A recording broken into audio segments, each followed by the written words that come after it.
From NJ.com and the Star Ledger, welcome to the Rutgers Rant, your one-stop podcast for the Scarlet Knights, with your hosts Steve Politti and Rutgers insiders Brian Fonseca and Pat Lenny. Let's start shopping. Hello, everybody. Welcome back to the Rant. Thanks for joining us. It's been a while. It's been about a month since we've talked to y'all.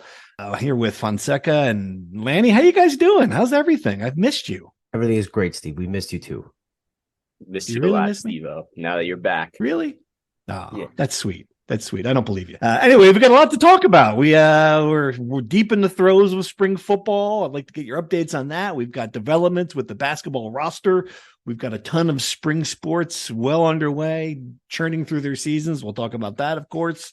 But let's talk football, guys. You've been down there in Piscataway. You've watched a lot of practices at this point. We are 2 weeks away from the annual spring game, which we will see that everyone will get to see the team. You've seen it first. Let me ask you this. Start with this very basic question. What position group has impressed you guys the most so far? If you had to pick one of them. I had one in mind immediately, and now I have a couple. I'll go with my immediate thought. It's just running backs, and this is without Sam Brown. He's Greg, I think, said in the first practice of the spring he's not practicing, but even without him, you've got a lot of depth back in Kyle Monungai. You got Aaron Young. I got Jayshon Benjamin, a freshman from Florida, who's in his first spring camp. So that's the one that comes to mind for me. But Pat, I'm curious for you because again, a couple of them came to mind for me just as Steve was asking me the question. Okay, yeah, I was gonna say defensive line, just really? Because it's such a veteran group, and then you're adding Motivational back into that mix. And obviously, he's been a big time. Well, let me preface this by saying Motivational could play edge / linebacker / defensive end. We don't exactly know where he's going to end up. But you add him into the mix. I just think that I've seen a lot of pressures, and it looked like the defense is just slightly ahead of the offense, as you would kind of expect at this point. That's a good question. So I was wondering about that. And you certainly would have expected that. I would have wondered about the defensive line group. It's interesting you say that. What about the linebackers and the cornerbacks and defensive backs? Is that the same situation? Are they a little bit ahead of their respective positions? I would think so. Yeah. And the big story of the spring so far for me is that the linebackers went from being a position with no depth to being a position with might be one of their better position groups. And obviously the secondary, you lost Izzian and Avery Young, but they brought in Michael Flip Dixon from Minnesota, and they bring back both starting cornerbacks. So I think the secondary is also, I think the defense overall should be just as good, if not better, than a season ago, which is a good sign for Rutgers. All right, flip the card to the offense, because I'm sure that's where most people are going to be watching this spring. There's just a lot of changes on that unit. You start with Kirk Shiraka, you bring in Pat Flaherty for the offensive line. You could have, I mean, at least a couple of new starters on the offensive line. Certainly, I'm interested to see what that unit looks like, and of course, the quarterback. We're going to talk about Gavin Wimsatt, I'm sure, for the next 8 months as he begins his development in this program. Brian, have you seen anything different in a Kirk Shiraka offense? I mean, if I go out there right now, was there something that will just, I'll be, oh, hey, wow, that's new? Nothing comes to mind. And even if it did, I don't think I'd be able to say it. But no, nothing comes to mind. Frankly, if I did say it, this would be the last you'd ever hear from me on this podcast. No, You'd be rubbed out immediately. Yes, I'd be like in the Stalin videos, like you just never would see my writing on any site ever again. I would just be disappeared from the record everywhere. Yeah, I don't think I have not seen any grand, large scale changes, but that's probably to be expected because it's his first spring, and this is probably time to kind of install the base parts of the offense and the simple things. And especially when you have young quarterbacks like Gavin Wimsatt, and you have younger guys that you're trying to give it, wet their feet in the spring, and kind of training camp is probably the time where it gets evolved. I think an encouraging thing that Greg Schiano said after the scrimmage Saturday, their first scrimmage, is that there weren't a lot of turnovers. As you guys know, obviously turnovers were a humongous issue last year. So if Gavin Wimsatt and Evan Simon could not turn the ball over against, as we've established, a pretty good Rutgers defense, that's a good sign. But it's like you said, we have 8 months to kind of simmer over this. I think it's a little too early to be celebrating that. I'll give you a podcast what about you? favorite. I'll give you a podcast favorite here, Steve. Hit me. Saw 2 wide receiver screens thrown on Saturday. Whoa! Wow! That's Just something. That's good. Play. That's something. A simple pass play. Did the pass end up in the wide receiver's hands, or was the pass overthrown? Both times. both times completions. Okay, that's good. That's something. That's encouraging. Maybe I know you can't simplify say much, things a little bit. Yeah, give me a sense though. What at least what you've seen from Gavin Wimsatt physically, what Greg Schiano has said. You mentioned the no turnovers. I mean, this is obviously we've got a lot riding on him right now. They have yet to add another quarterback to that room for this year. I mean, just give me a sense of what the big takeaway is midway through spring for Wimsatt. Let's see, where do we begin? Let's start with, I think Brian said the mistake-free thing is a big deal. He's still shown that strong arm. A little bit of a lack of accuracy we've seen at times, just like last season. I just haven't seen that much of Gavin. It seems like that was my big takeaway from Saturday. It just seemed like they kind of took the ball out of his hands a little bit. Worked on the run a little bit more than I thought. Physically, I don't think there's any question. It's going to be a run first. This is going to be a run first offense. I don't think there's any. We're not revealing any secrets about that. So. Absolutely. And I think it's going to be a read option kind of offense too, where you can see a lot more Gavin running the ball now that he's healthy. I think that was a big part of what limited him last year. That ankle injury kind of slowed him down, and physically he looks the part. That's all I can say. He's always looked the part to me. So I think physically he's there. And what Greg has said repeatedly is same as last year. They take 2 steps forward and then they take a step back. And I think at some point that's just going to be, we're going to cross that off of our list of quotes that we can't use anymore. It's going to be the new we're a young team here for 2023. All right. Something I know you can talk about. You guys have had a bunch of interviews with players. I've enjoyed reading about them. Just some funny stuff. The dark side, the train. I mean, just we're seeing some guys who maybe weren't big parts of this team leadership wise who are going to take that lead. I just get each one of you. Give me a guy who you've talked to who impressed you, and tell me the story that you think is going to be a big part of this. All right, Desmond Igbinosun, safety. Just instantly, 5 seconds into the interview, you knew this guy was just ready to just drop quotes on us. No, I love it. It was incredible. He comes over, shakes everyone's hands, wants to introduce himself to us. I'm Desmond. And, I'm Pat Lanny from NJ.com. He's like, where are you from? It was just great. The guy was oozing with personality. And he comes out and he's talking about leadership, of course, and all the things that everyone else talks about, chopping and all that great stuff. And then I asked him who's going to be the run stopper on this in the secondary now that Izzian's gone, and he goes, "We're all going to be run stoppers. The dark side's going to be the run stoppers." And I go, the dark side. What does that mean?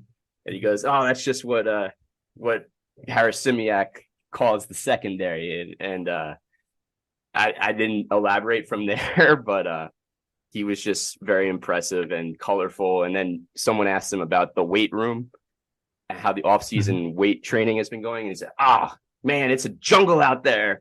It's a jungle in that weight room. People are throwing weights around. And he was just so excited. And I just hope a guy that they'll give to us over and over again, because he's not shy with his words, and he'll tell you how it is. Love it. Love this kid. Get him out there. And he's got big shoes to fill, obviously, replacing Izzian, and and that the secondary is going to be a bit of an overhaul. So that's interesting. Yeah.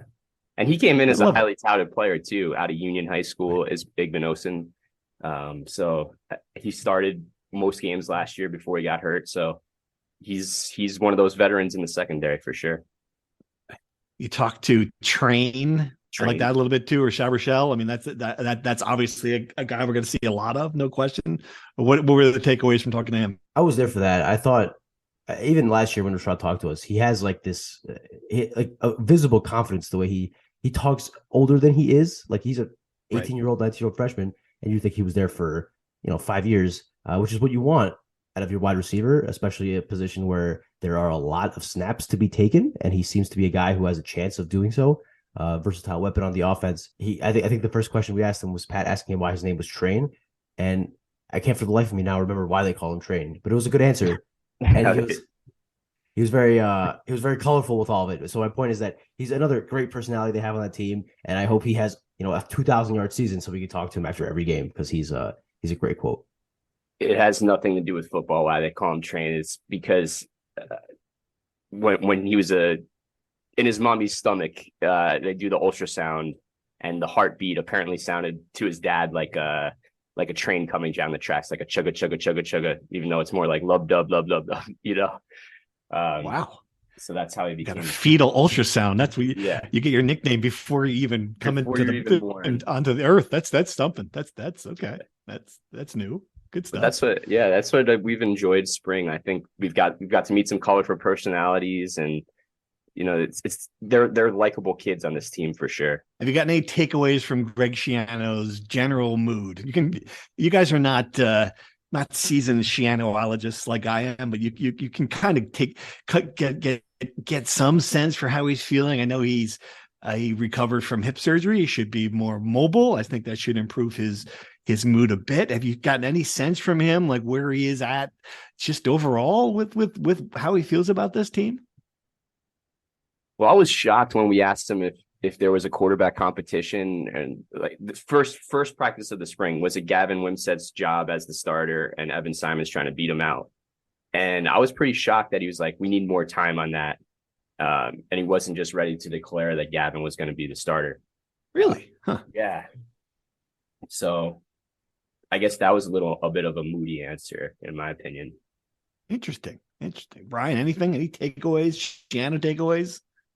Pretty neutral, I would say. But the quote I thought was interesting that he said Saturday, that another coach said as well, was their developmental program, which to me is probably laying the groundwork for we're developing for years from now, not necessarily this fall, right? When I hear we're a developmental program, I think we're not going to be that good.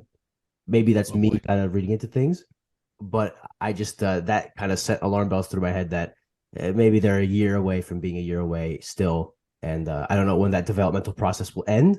I don't know if he's just saying this in the terms of it being the NIL era and you got to create success the old school way. I'm not sure. I'm just saying when I hear that, it does not give me a great sense of confidence for the season ahead. Yeah, well, that's possible. I mean, certainly that is something he said at the end of last season. I think I remember him saying it a couple of times. That said, year 4 in your developmental program usually means you're in a result stage of this. So that's not something that's going to fly very easily for the fan base. I don't think, if that's something that comes up a lot in September and October, but we've got a long way to get there. All right. Spring game coming up next weekend. Not really much you can do preview wise. I don't know if you guys get a sense. Is this going to be, I mean, sometimes you get a spring game where it's just, we're just having fun for the fans. And sometimes you get a spring game where it's a football game. I noticed that Penn State, for the first time in a while, actually had a real-ish football game out there in State College, because that's what James Franklin wanted to do this season without any of the craziness that usually happens in spring. You guys get a sense what we're going to get at the spring game, and really, if you had to pinpoint one thing that you want to see from that game, what is it? I think it's standard scoring, right, Pat? That's what they said. Yeah, for sure. It's a real football game. Yeah, I think the answer is Gavin Wimsett, how the quarterbacks look. I think that's pretty much what everyone is going to be looking for. And what about the line? The line too. I mean, I think that's got to be one. I mean, I think fans, if you follow this team, you want to see what the new look line is going to look like. Is that any sense that we're going to be pleasantly surprised there? I don't know. Greg shouted out a couple of young offensive linemen when I asked him about it last week. Tyler Needham, who's a kid from Philadelphia, Taj White, who is another young player. And I can't remember who else, but they got 2 spots to fill with Willie Tyler and JD Dorenzo graduating and Willie Tyler entering the transfer portal. And we're talking to Pat Flaherty this week, so maybe he can give us a better sense of where he thinks the line is at. But you make a fair point. Just how many options do they have, and 2, what kind of combinations do they go with? I can't imagine they'll divulge everything and just go with, right. But I think you're right. I think that's a very good point that there are some question marks there that maybe we can get some answers to. I was going to say, one thing people have said in the media circles for sure is that the offensive line kind of looks a little bit more like a Big Ten offensive line. That you got big guys, Holland Pierce at left tackle. He looks like a legitimate left tackle with his size and stature. They got a big time experienced coach in there. They should be better. I'll definitely be looking out for that. And then the other thing I'm going to be looking out for when you ask, is it going to be a real look at how good this team is going to be or not? It just seems like a lot of the big pieces aren't exactly playing/practicing right now.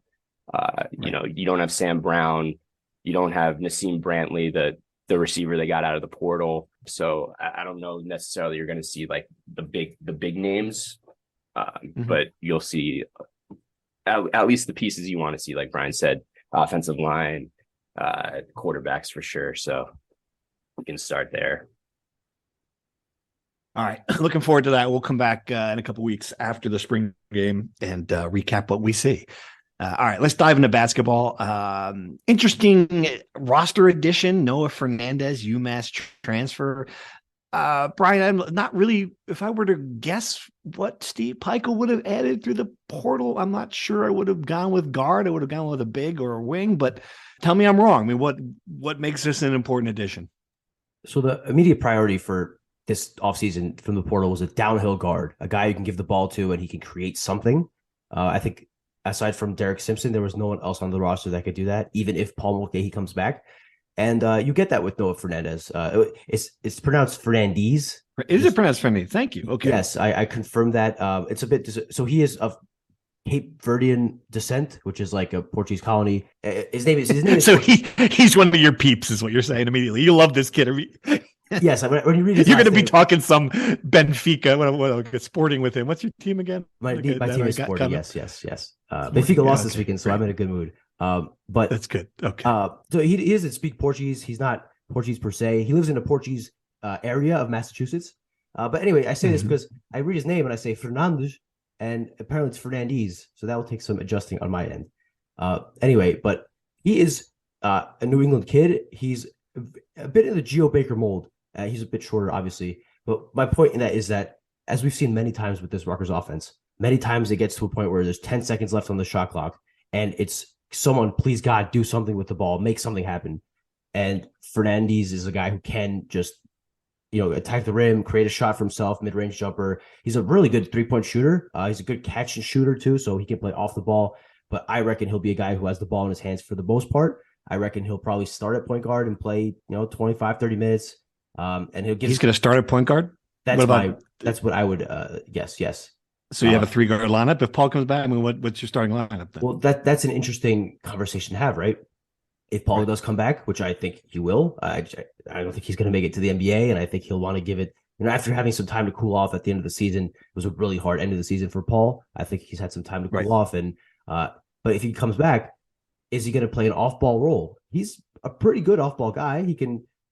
He's a good three-point shooter. I think it's clear that last year he struggled to create much with the ball in his hands. We don't know how much of that was due to the injury, but this offense is better when it has a guy who can get downhill, create, open things up. Because if you have a guy who can space out the floor, then you have Cam Spencer, a 40% three-point shooter. You have Gavin Griffiths, who has a reputation as a great three-point shooter out of high school. You have Paul Mulcahy, who shoots something like 38%. You have Noah Fernandes, who shot 45% last year. So maybe you're going to have an offense that, instead of shooting, a low volume of threes at a very bad clip, can start bombing away, right? So that might be a change in this offense next year. But I think it's a good addition. It fills a pretty big hole they had on the roster, and I don't think it'll be the last one. I think, given how many kids they had entering the portal, they're probably going to have to get some depth pieces and add. And then depending on what happens, I'm sure we'll talk about this in a bit with Brian Dongo and with Cliff and Paul in the NBA. They'll have to kind of maybe shift gears depending on what happens, but a lot of moving pieces in the air right now for Rutgers basketball. Yeah, including on the coaching staff. This is the first shakeup on the coaching staff in a while. Carl Hobbs to Georgia Tech. A lot of people were surprised. I was not as surprised. I just got the sense, reading the tea leaves the last couple of years, that he was looking to move on. I thought maybe he tested the waters as a head coach. That didn't happen for him. A lateral move, but I mean, maybe not as much. He's with an inexperienced coach down there. I think that might improve his profile a little bit. Who they got? Any inkling who they're going to hire to replace him? I know you don't have the answer to that, but if you were Steve Pikiell, what are you looking at? So the Carl Hobbs clearly was shopping himself. Last year he was up for the LaSalle job. This year he was up for Temple in Manhattan. He was clearly looking for an exit out of Piscataway. I don't know the logistics of this. These things are always kind of backdealed, but I don't think, even if Steve Peichel wanted to fire Carl Hobbs, I don't think he ever would. He's a very loyal guy. Carl Hobbs is a guy he coached with, he played under. That would never happen. So this could be a situation where it's mutually beneficial for both sides to kind of, part ways. They've been together for 7 years. They probably need a change up of, mindset in that coaching room. So I don't think I know a lot of people were worried. A lot of people in our text service were concerned it was a big loss. I don't think this is it's not going to be a big hit to the Rutgers basketball program to lose Carl Hobbs. I was going to say, I think it's an opportunity. That's how I look at it. And yeah, you need a new, if you watch that team late in the year, you need someone who's got some ideas, someone else who's going to come in here. And I don't know if Steve Peichel is going to make that hire. I'm very curious to see if he's going to go outside of his comfort zone. And I don't have the basketball assistant coach board here. I don't know who the hot names are. Certainly know the hot names around this area. I mean, everyone can tell you those. But I'd just be interested to see if he can find someone specifically on offense who can bring some new ideas, a new system, something to help that team in the half-court offense. I don't know if it's going to happen, but I agree. I think the hot name everyone in the fan base and is familiar with is Brett McConnell, assistant at Princeton, former Rutgers team manager. His father works with the football program, lifelong Rutgers people. He interviewed for the job last time there was an opening, I believe, when Steve Hayne was moved, and that's when they ultimately hired TJ Thompson. He was up for a couple of head coaching jobs this offseason and turned them down. They were really tough places to coach, New Hampshire and Army. So not a very, very low ceiling at those places. So whether A, Steve Peichel makes the call, B, Brett McConnell would accept leaving Princeton after essentially deciding he's coming back, right? That's to be seen. And like you said, is Steve Peichel going to get out of his comfort zone? He likes to, I think Jerry Carino termed it this way, he likes to stay within the family. He's very New Jersey in that sense. So will he go outside the family? I don't know. It sounds like the last time there was an opening, it took a long time. It sounds like it might take another, it won't be a hire that's coming this week, I'll say. Like, it might take some time as well. I'm very curious to see what happens. But along with adding somebody, it's very important that they keep the rest of the staff intact. Keeping Brandon Knight should be priority number 1, 2, 3 in the offseason. So we'll see how these things shake out. Let me ask you this. I'll give this one to you. The season is now a month away from what happened. The loss to Hofstra, the selection Sunday snub. I think at the time we were all pretty down on the program. Has some time away from it. If you step back and you look at it now with some 2020 hindsight, do you feel a little bit better about where it is? I mean, just put in perspective where you are with this thing. Cause I guess I've gone back and forth with it myself a little bit. The time I was really down about it. If you think about it in the big picture now, I don't know. I mean, were we expecting too much out of this team to think it would be an NCAA tournament every year? I guess that's where I'm at. I'm going to throw it to you and see what you think. Yeah. Great question. I think I distinctly remember times on the podcast underselling the team that they're not going to win those first 3 games that, whatever it was, and then they're not going to do this. And I think if you went back and listened to every podcast, I would say that the team, I mean, there was a time we were talking about, is this team going to win the Big Ten? Right. Yeah. So we might have overdone it at that point. So. But still, I think in the big picture, all of us said that they weren't. I think maybe you said they were going to make the tournament from the very beginning. But I know Brian and I said they weren't. I think they kind of just played to the level that they expected to play, that they were expected to play at. But again, I still wrap my head around those last 2 weeks where it all just kind of fell apart. Losing to Minnesota, Nebraska, Hofstra. In the end, those are just bad losses, and you can't. No matter what happens, you can't take that away. Those were just plain and simple bad losses that they shouldn't have lost to. Right. Yeah. And I wonder if that ending, and we don't know the answer to this yet, but I wonder if that ending, Brian, is that going to make it easier for those guys to come back and guys like Cliff and Paul, especially, obviously those are the 2 names, come back and say, all right, I don't want to go out. I don't want my college career to go out that way. I don't want to leave. I don't want that to be the lasting memory I leave with myself in a Rutgers uniform. And I wonder if that's going to be what they say in a few weeks when they're not drafted and when they have to make a decision about their future. I mean, that's going to be, to me, I would not be surprised if that's what we're hearing. Certainly. Yeah. I wouldn't be surprised either. Particularly on Paul Mulcahy's end. He prides himself on being a winner. And I think he made the tournament each of his first 3 years of college, right? This was his first non-tournament year. I think he'd rather go out on a different way too. I agree. All right. Let's we've got a bunch of basketball questions from our insider service. I'm going to dive into them now. Thank you as always for subscribing. I know it's a little slower this time of year. We try to besiege you with texts in April because we do so in October, obviously. So let's hit some of them. And this came up a lot, Brian. I don't know if you have any insight, any word on Bey Ndongo and on the Bey Ndongo fiasco. I didn't realize that we reached the fiasco level with Bey Ndongo, but apparently we have. Sounds like Georgetown is throwing him the bag. Money, NIL money, if he doesn't come, who will pike target in the portal? Alex from Freehold, thanks for the question. Thanks to the other 8 people who asked the same thing. What's going on with Ndongo? So last week, Bey Ndongo is a 2023 commit who committed in January after taking an unofficial visit. Last week was the first day of the spring signing period. So from April 15th to May 17th, kids could make their commitments official. Bey Ndongo has not signed his national letter of intent.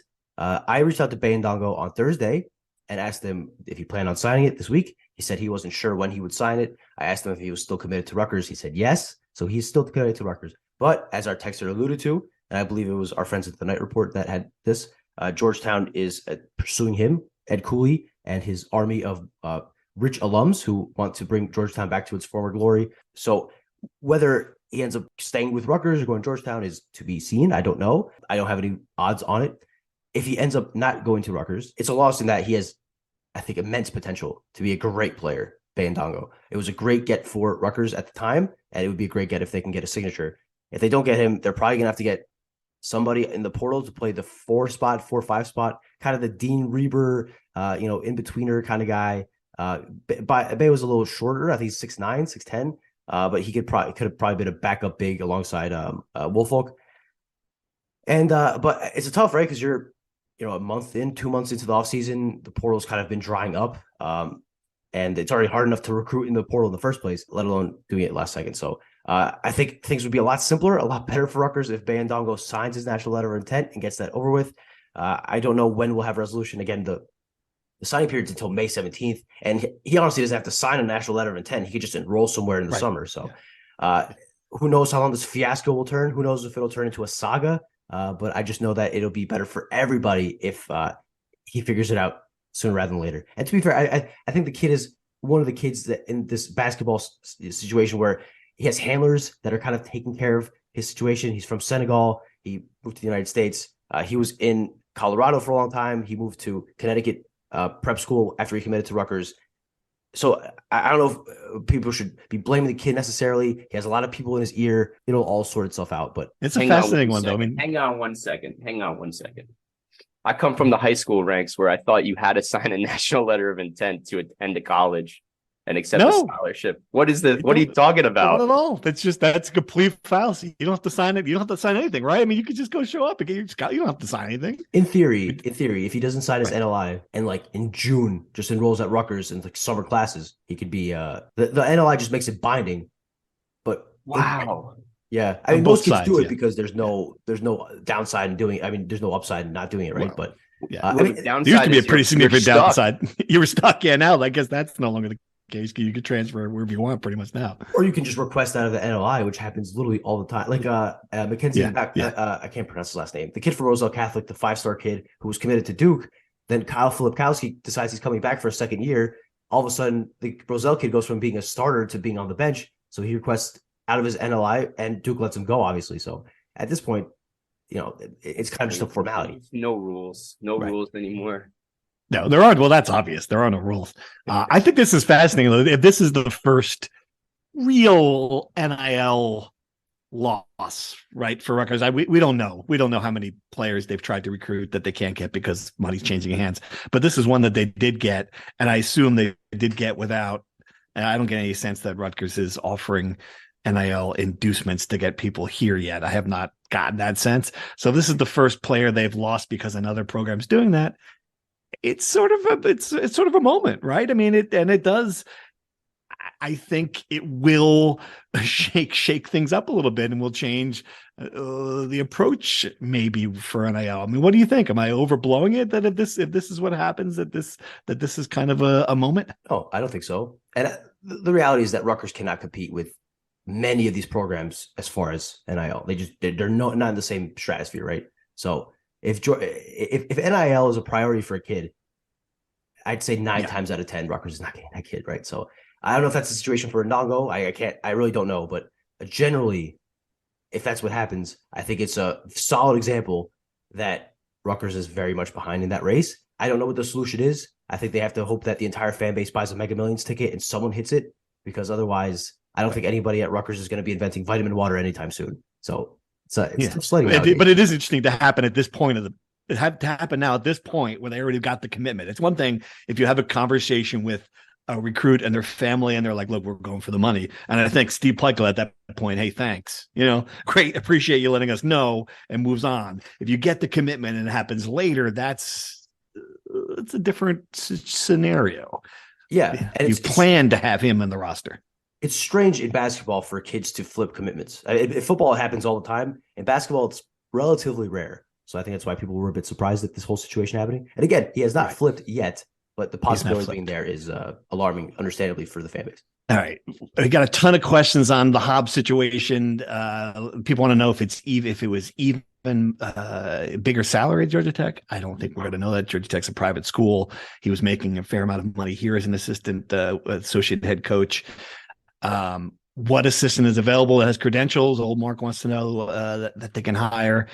Again, we don't have a great list here. The one thing I'm going to say, Brian, and this is a really important point to make.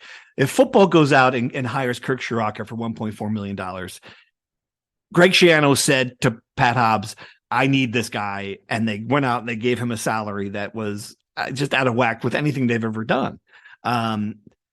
So if Steve Pleichel wants to do that, he can hire anybody he wants who's available. I really believe that. Like, if he wanted to cast the widest net and hire an assistant coach at a salary that they've never had in Piscataway, that's where we're at now, right? I mean, that's kind of where that's the precedent that's been set. I mean, they're already paying Brandon Knight $650,000 this season, which is an incredible amount of money for a basketball assistant coach, right?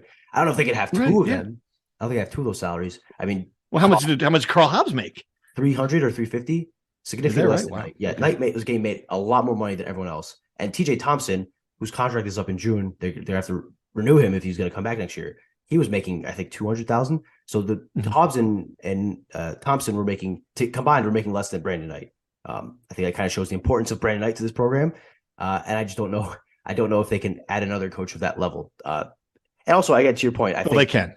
The answer is they can. I think if he wants it, they will. Right? Well, I mean, I think. I mean, how can you've invested in this program to such a high level now? You would think that if they needed it, if Steve Pleichel just told Pat Hobbs he needed the guy, he'd get the guy. I guess that's what I come back to. Like, the idea that they have to go and find a guy just starting out. No, the answer is I think they could hire a really elite assistant coach. Would be good for them. I agree with that. Basketball is a hot. Look how many questions we got. The interest around basketball is enormous. I don't know what my point was with that, but the point being that the point is they can get whoever they want. Yeah, exactly. The point is the pool is big. Like, I get it and I think McConnell is a great candidate for the job, but this can be a truly national search if you wanted it to be. So it'll get interesting to see what happens. So that doesn't answer your question. Who's going to be, guys? We do not know who's going to be, but I do think that they've got potential to make a big hire here. All right, let me see what else we got. We got a bunch of offensive line questions, and we tried this a little bit. Everyone wants to know about the offensive line. Who do you think will crack that lineup? Alex from Freehold. We got another one. Maybe I missed it, but I haven't heard the name Jacob Allen much this spring. Is he still with the program? Is he expected to have an impact this year? Pat, I know he's still with the program. Is he going to have an impact? What's your sense of who's going to be in that line mix? Yeah. I know Brian mentioned Tyler Needham. He's a guy getting a lot of praise and action.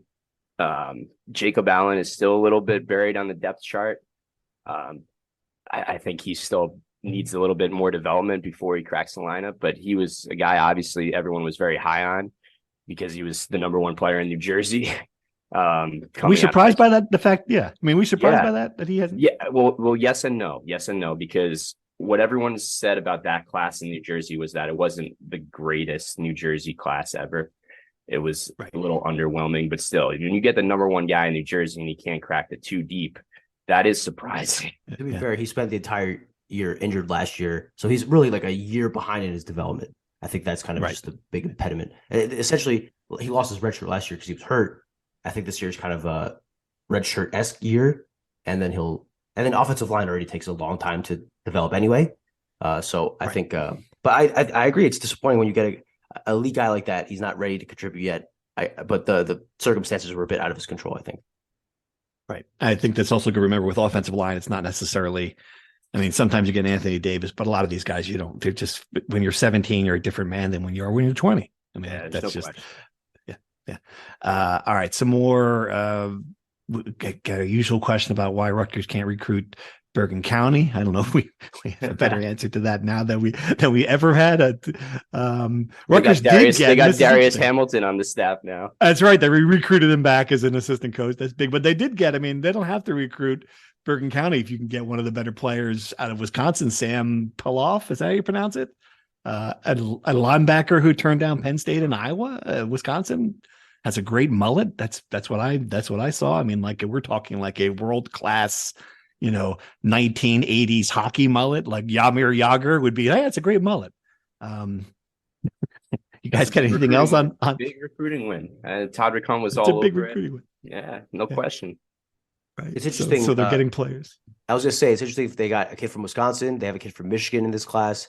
They have obviously a quarterback from New Jersey. But it seems like they're exploring the Midwest more, at least from I don't have the data behind it, but it feels like they're going to different areas than usual this class. I've been told that Sam has a lot of ties to New Jersey. So this isn't just plucking a kid out of the Midwest. This is someone who's got a lot of family in New Jersey.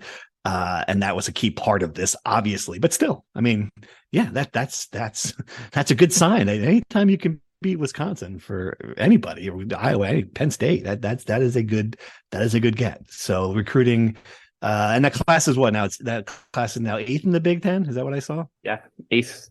Yeah, not bad. All right. Speaking of transfers, women's hoops. Sue in Somerset wants to know any insight why Destiny Adams left successful UNC to join Rutgers, other than returning to New Jersey. Well, I tell anyone who could leave Chapel Hill. Obviously, it's crazy. I'm kidding, Destiny. I'm just joking. That was just to fuel the Politis Carolina bias conversation. Destiny Adams, she wasn't a starter, right? She was not starting at Carolina. Is that what the deal was? But 6'3". I mean, I think that's obviously she's a 5-star type kid. That's a great get, right, Pat? There's no question. And the big knock on Rutgers women's hoops during the end of the Stringer years was that they weren't getting any recruits from New Jersey, and not just getting any recruits, they weren't getting the best players from New Jersey. Destiny Adams, as you know, Steve, I think you wrote a really good piece on her at one point, was the player in New Jersey for her class. And I think the New Jersey player of the year. So I'm not, I don't have any insight as to the why, but her coming home is huge and a significant win for Coquise Washington, because it shows that, hey, they're ready to go after some of these great girls in New Jersey again. Yeah. And this is a plug and play player. This is not like, again, that's a big deal. That's immediate help. The column you're referring to, I wrote about her in high school. She was in Manchester High, and I went back and read that, kind of had forgotten what it was, but she had stood up for herself. She wore a Black Lives Matter t-shirt during warm-ups, and there was a big kerfuffle in town about it, and she was very outspoken about it. I talked to her then, and I thought, this is the kind of player you want on your college campus, because she was so well-spoken about it. She was so articulate. She was just very clearly given it a lot of thought to the issues and what was going on in the country at the time. It was right in the middle of a lot of unrest in the country, as you guys, I don't tell you about that. So yeah, I think she's just a great addition overall, and a sign that, women's basketball, again, we talked about it before, overachieved last year based on expectations, has a couple of good pieces coming back, plugging another one, and I think she's doing a great job so far. No doubt. Coquise Washington's off to a great start to her tenure, and this not only does this get great for the women's basketball program, it can help the guys across the other side of the practice facility, because her younger brother Darius Adams, Manasquan's finest, is a 5-star recruit in the class of 2025. and he's very close to his sister. Interesting. Where is Rutgers he considering? Do we know? It's early. He's 25, so he's a 25 sophomore, I think. But he's been to Rutgers a few times. Rutgers is all over him. They were one of the first teams to recruit to offer him. He's their main target in 2025. When Darius Adams announced that she was transferring out of UNC on Instagram, her brother Darius commented that I'm going to go where you go. I would not take the word of a 15-year-old kid as gospel on an Instagram comment. I don't think you could really hold up. That doesn't hold up in a court of law, that if he doesn't commit to Rutgers, he's going to go to jail because he said he would. But I think it's a good indication of how good of a relationship he has with his sister. He already has a good relationship with the Rutgers staff. He clearly likes Rutgers because he's around a decent amount. I'm just saying this could be another good thing for Rutgers in that aspect. And if you land Darius Adams a class after you get Ace Bailey, and maybe you get Dylan Harper, and 2 classes after Gavin Griffiths, and maybe those guys stick around another year, and then you're talking about, I'm not to get ahead of ourselves here, but we might be talking about a parade through New York City after Rutgers wins the national championship in men's basketball. Not to get ahead of myself. Are you saying not to get Rutgers is New York's team? Not to get ahead of yourself. Well, I tell you, that was pretty. That was pretty far ahead. I love it though. This is the great part about it. Like this, we talked about like forever women's basketball is sort of on an island under Coach Stringer for all the great stuff she did. It was really not, I don't know, the best way to say it. It just wasn't, it kind of operated on its own and within the athletic department. That changed immediately because Washington, and when she took over, immediately started involving Greg Schiano, took players to meet Greg Schiano on recruits to talk to him. I think she's had big outreach with Steve Peichel as well. All right, you're seeing signs of that pays off, the synergy within the athletic department. So that's interesting. I love that little nugget about the recruiting, which is a good segue because we have a question about recruiting. A lot of people have noticed Dylan Harper was down there in Georgia playing with Rutgers. Now, of course, I'm drawing a blank on the kid's name. Ace Bailey. Was there any takeaways from that, Brian, having him down there on the team playing with a future Rutgers recruit? I mean, what was the sense there? I think it's a great sign of their relationship. They were very friendly with each other at the USA Basketball mini camp in the Final Four in Houston. And right after there, Dylan Harper went to Atlanta, Georgia to play with Ace Bailey on his AAU team. I didn't know you could just do that. You can just join a random AAU team for a weekend and play. That was news to me. I don't know the NCAA has no rules. I don't know what the AAU circuit is. It's a freaking free-for-all over there. But anyway, yeah, he plays a weekend they completely demolished the other team. It's just not even fair. You have 2 top 5 kids in the same team. Yeah, I saw that. Yeah. If I was a parent on the other team, I know these AAU parents are all really crazy. Whatever parent complained about that would be absolutely right. This would be nonsense. Anyway, digress. I think it's a great sign for Rutgers that they have a great relationship. I think Ace continues, as he told me when he committed, as he told Adam Zagoria at the Final Four. He's recruiting Dylan Harper really hard, and he wants to make this a Fab Five kind of class. And he wants to be the ones that changes Rutgers. Ace Bailey's being Rutgers' best recruiter outside of the staff right now, and I think, I think it's a lot of positive momentum for Rutgers in that recruitment, which should end at some point this summer. And Rutgers, again, as we've been saying for a while, is right in there with Duke. And if you land Dylan Harper, sky's the limit. That ticker tape parade in New York will be on track. It was a toss-up in March when I talked to the Harpers. I'm still working on a column about them. It's still a toss-up now, I get the sense, right? If you don't get, has the crystal ball shifted? I think it's still Rutgers and Duke. I think it'll be Rutgers and Duke until the end. I think John Shire is all over Dylan Harper. I think Steve Peichel is all over Dylan Harper, and it's gonna come down to the wire, I think. All right, a couple fun questions. Well, here's the first one. Steve, can we add a little bit about wrestling? I'm sure he's not asking me this question. Pat, can we add a little bit about wrestling? Slavakowski transferred in, and we have a good shot to land Cannon. This person could be making up 2 names. Or this could be. I can't even believe. This would be good. Someone should do this. Just text me a name with a lot of vowels. I can't even believe it. Yaroslav Slavakowski. Is that right? Yaroslav Slavakowski. Is he transferring? Where's he transferring in from? Ukraine? Harvard. From Harvard. Harvard. That's even better. Gosh. Okay. It was a huge get. And transferring from the Polish infantry. I'm sorry. I'll stop. Okay. This is going to be a significant offseason for Rutgers wrestling. Very significant. They already landed Yaroslav Slavakowski. He was an All-American candidate out of Harvard, and they're not done. As our reader mentioned, Chris Cannon, a two-time All-American from Northwestern, he's from Oceanport, went to Blair Academy. There's a good chance that's a homecoming, that Rutgers is in a really good position to land him. And I got a little nugget for the podcast that there is a potential NCAA champion out there lingering that has Rutgers on his radar, Shane Griffith, who's obviously a star out of Bergen Catholic. And if Shane Griffith comes back to Rutgers, it would be maybe the most significant transfer they've ever had. And that's saying something, because they brought in Nick Soriano. How can that be? That can't be possible. Really? It is absolutely possible. Wow. I don't want to say too much, but it's definitely a possibility. And someone asked me the other day, what would be more significant, Rutgers landing Shane Griffith or Rutgers landing Nick Soriano? And I said, my gut says Soriano, because coming out of high school, he was the greatest high school wrestler of that generation and all that. But Shane Griffith, if you know anything about his story, was the guy that won a national championship at Stanford the year that Stanford was about to slash 13 of its sports. And they call Shane Griffith the guy that saved Stanford wrestling and all these other sports. And he's just a high character kid. But again, another homecoming, that's a possibility. I know the Rutgers staff is really working hard to make it a reality. That's where I'll leave it. Why would he leave? That's a great question. He's been at Stanford. This is his 6th year. He's already graduated. He's already done his master's degree at Stanford. Okay. And he's just looking to do some kind of, I don't want to say a 6-year program, but an easy 6-year program where he gets a shot to wrestle in the Big Ten on his own terms, really, and just be a part of a team that's really building something great if they can land him, Cannon, and Yaroslav Slavikowski.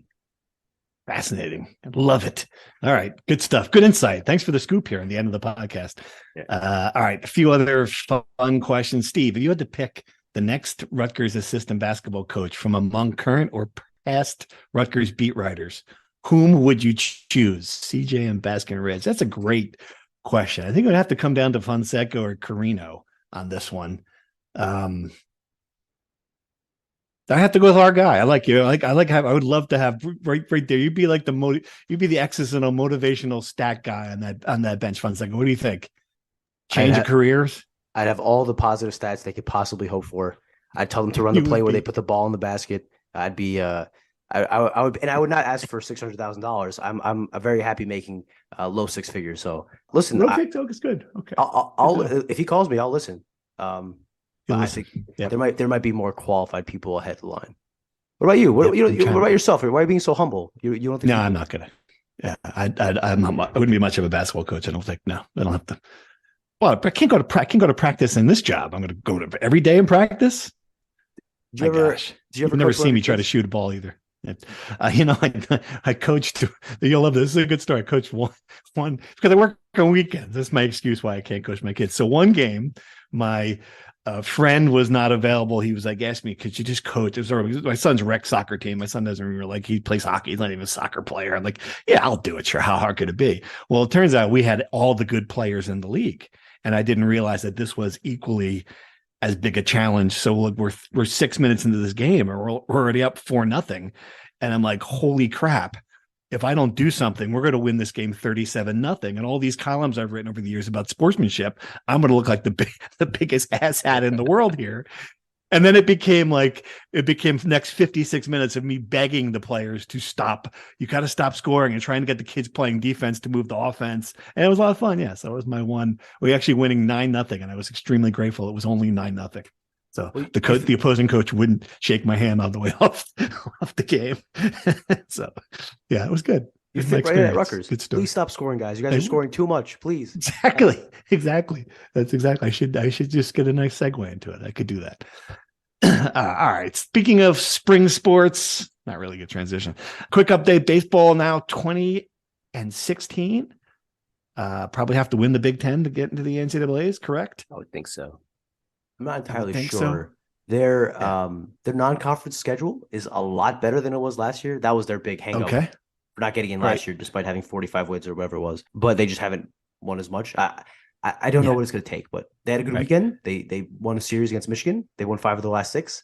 If they keep on this track, but they're probably going to have to win the Big Ten tournament is my guess. Softball 30-17 got swept by Penn State. And this is the stat. I just couldn't believe this. And you guys made fun of me for reading Jordan's lacrosse notes, but I'm in the deli waiting for a sandwich, and I get an email from Jordan Oser, the great lacrosse SID at Rutgers, and I'm reading the notes, and I see that they're playing Maryland, and the series against Maryland, and they have won once in 35 games against Maryland. I had no idea that Maryland had dominated that series to that level. Played them again. It was a close. I guess they weren't out 5-0. Came back, lost 11-8 against the Maryland team that's not quite on the level of last year's Maryland team. Where are we at with lacrosse? I mean, is that still an NCAA tournament team? Probably gonna have to win the Big Ten tournament. Their luck is that this year, I don't know if it's this year or last year it started. The Big Ten tournament used to be only the top 4 teams make the field. Now everyone makes the field. So Rutgers has lost 3 of the last 4. They're sliding. I don't know where they are in the Big Ten standings, but probably not top 4. But anyway, they're going to make the tournament because everyone does. So they'll have a chance to make a run and maybe beat Maryland for the second time and win the Big Ten tournament and make the NCAAs. So they were in the top 10 for a while though, right? They're number 9 this week. They're probably not going to drop out because they lost to Maryland, who's number 4. But I think they're 8-4. You know, the cross field is not that big. So I'm not sure. Maybe they make the tournament. I just think I would only really be comfortable if they won the Big Ten tournament that I know for a fact they made it. Otherwise, I think it'll be a sweaty Sunday or Monday or whenever they do the selection show. Sweaty Sunday, as always. All right. Anything else? What I forget? We've talked for a while. Anything? We missed anything here? No. Devils 6. Good. Any Masters? Devils in stories, 6. Anything from Augusta? Masters was great as always. That it was a fine week, a little rainy on the weekend. John Rahm. Yeah, it was my 20th Masters, which was kind of crazy. Devils in 6. I think that's about right. Yeah, I think the Devils are going to win that series. They have every edge except goaltending, and I think goaltending is closer than people think. That's all I got. Yeah. Thanks for listening, everybody. We appreciate it. We'll be back after the spring game with some actual live football observations. And until then, thanks again. Thank you for listening to the Rutgers Rant. To participate in the conversation and receive live updates about the Scarlet Knights directly to your phone, sign up at NJ.com/insider.